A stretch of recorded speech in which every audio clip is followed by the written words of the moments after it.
Hi, boys and girls. Mrs. Pecora here. We're going to continue reading I Survived Hurricane Katrina 2005. So in the last chapter we read, the water is coming into Barry's house and they had to go up in the attic. So let's keep reading to see what happens to Barry and his family. Oops, sorry, boys and girls. Trying to get to the right page here.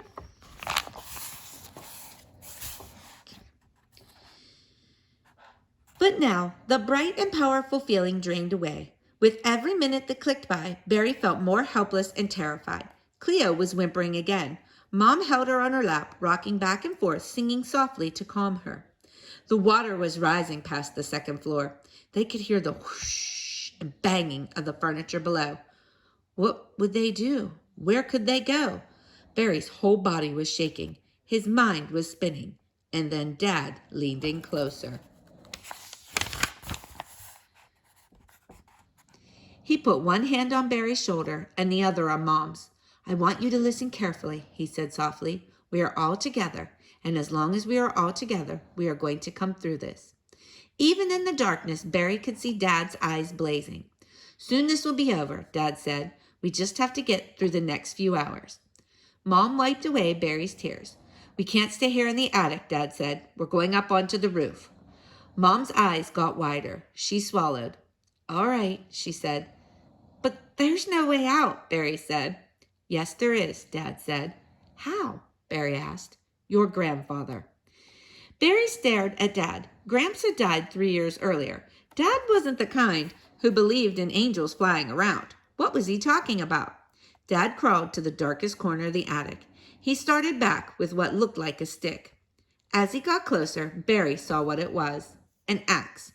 Gramps always said there'd be another bad storm, Dad said. He kept this axe up here for 40 years, and he made sure I knew about it. It took Barry a minute to realize what Dad was going to do with the axe.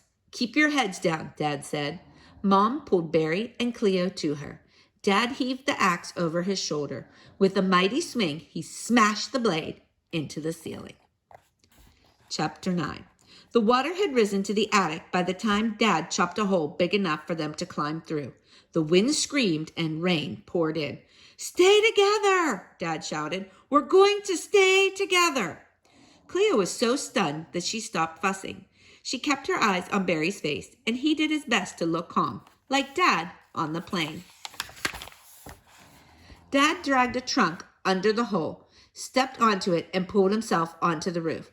Barry, Dad yelled, climb up. Barry stood on the trunk. Dad lifted him by the arms, and Mom grabbed his legs, pushing him up slowly. Barry gasped when he stuck his head into the storm. The wind was so strong he couldn't keep his eyes open. The rain came down hard and fast, stinging his face like a million bees. Dad held on to Barry, then helped him lie down on his stomach. The wind pushed against Barry's back, gluing him to the roof. Stay there, Dad shouted. Cleo came up next. Dad laid her down next to Barry. Barry put his arm around her and held on. Soon Barry and Cleo were sandwiched tightly between Mom and Dad. They lay bundled together like that, not talking. Mom had her arm over Barry's head. Dad's hand rested on his back. Cleo was pushed so close against Barry he could feel her heart beating. He smelled Mom's lemony soap. Barry kept his eyes closed, but just as he started to feel a tiny bit calmer, there was a loud thud at the end of the roof. Something had blown through the air and smacked against the house. Cleo sprang up, struggling to her feet, breaking free from Mom and Dad's hold. Avico? She called. The wind knocked her forward. Mom screamed. Barry's hand shot out and grabbed Cleo by the back of her shirt. Dad got a grip on her arm. They pulled her back into their huddle. Barry's heart hammered. They got Cleo to lie flat again. But before Barry could rejoin their huddle, a gust of wind swirled around him and hit him in the chest. He tumbled onto his side. Barry! Dad called, holding out his hand. Barry reached out, expecting to feel Dad's grip. But he slipped back and his hand sliced through empty air. He slid down, down, down, down. The last thing he saw before he fell into the water was the terrified look on Dad's face. Chapter 10. The water seemed to reach up and snatch Barry out of the air, and then he was swept away in a gushing tide. Barry struggled to keep his face above the waves, to keep water from rushing into his nose and mouth. His leg smacked into a piece of wood, but that barely slowed him down. His arm scraped against something sharp. His hand hit something big and furry, a rat, as the water twisted and turned him and dragged him along. And then finally, crash, he hit something that stopped him cold. It was a tree. Almost without thinking, Barry threw his arms around the trunk. The water pulled him, trying to suck him back into the flood, but he held on. He wrapped one leg around the tree, then the other. He hugged that tree so tightly he could barely breathe. He gathered his strength, and then he managed to shinny up the trunk inch by inch. It was an oak tree. All the branches had been ripped away, but one which rose out of the water. Barry pulled himself up onto it and sat in the V where the branch met the trunk. He hugged the trunk again, bracing himself against the wind. He couldn't see much in the gray light and the stinging rain, and what he saw hardly seemed real. Water in every direction. He felt like he was shipwrecked in the middle of the ocean. The water was filled with branches and wooden boards and other wreckage from the storm. Barry thought of Atlantis, the city lost under the ocean.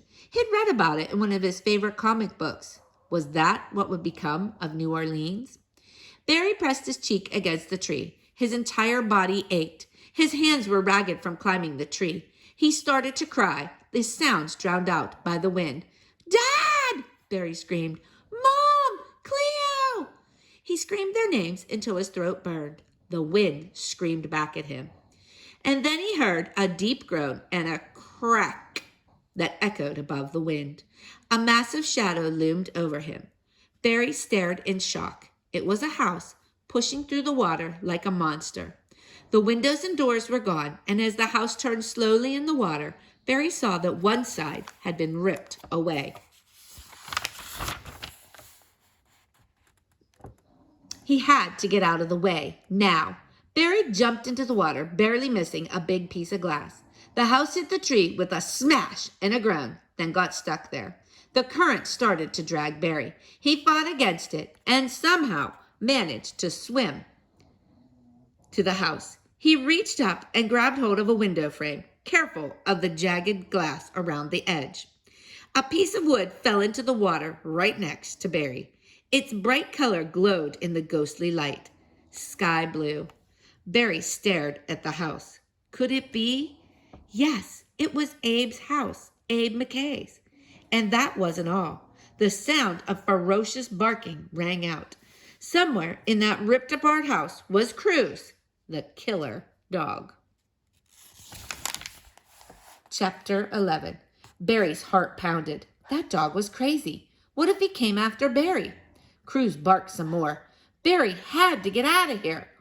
But then there was a noise, a whimpering howl. It rose above the wind, and it was the saddest sound Barry had ever heard. Sadder than Cleo's sobbing. Sadder than the song Dad had played at Grandpa's funeral. Sadder than Barry's own sobs. That didn't sound like a killer dog. It sounded like a dog that was terrified. Cruz howled again, begging, pleading. "Help me, please," he seemed to be saying. "Help me, please." Barry knew what he had to do. He hoisted himself up, climbed through the window, and eased himself down the other side. It was very dark, but Barry could see shadowy shapes around him. A couch floating in the corner, a smashed lamp, and a big cabinet lying face down in the water. Cruz barked brightly, like he could tell help was on the way. "Cruz!" Barry shouted. The dog barked again. "I'm coming!" Barry called. Barry waited carefully. Sorry, boys and girls. His shoes were floating around in his living room at home. His socks had been ripped off in his ride through the flood. Already his feet were sliced up, and he knew there had to be glass and nails everywhere. Cruz was whimpering loudly now. "Don't worry," Barry called. Cruz barked like he understood. Barry made it to the stairway, which rose out of the water. The house was tilted to the side and rocked gently in the waves. Barry had to hold on tightly to the banister. Cruz was waiting for him in the doorway of Abe's room. His leash was attached to Abe's bed, which Cruz had managed to drag across the room. He was straining so hard to get free that he was practically strangling himself. All right, boys and girls, we're going to stop there, so stay tuned for tomorrow.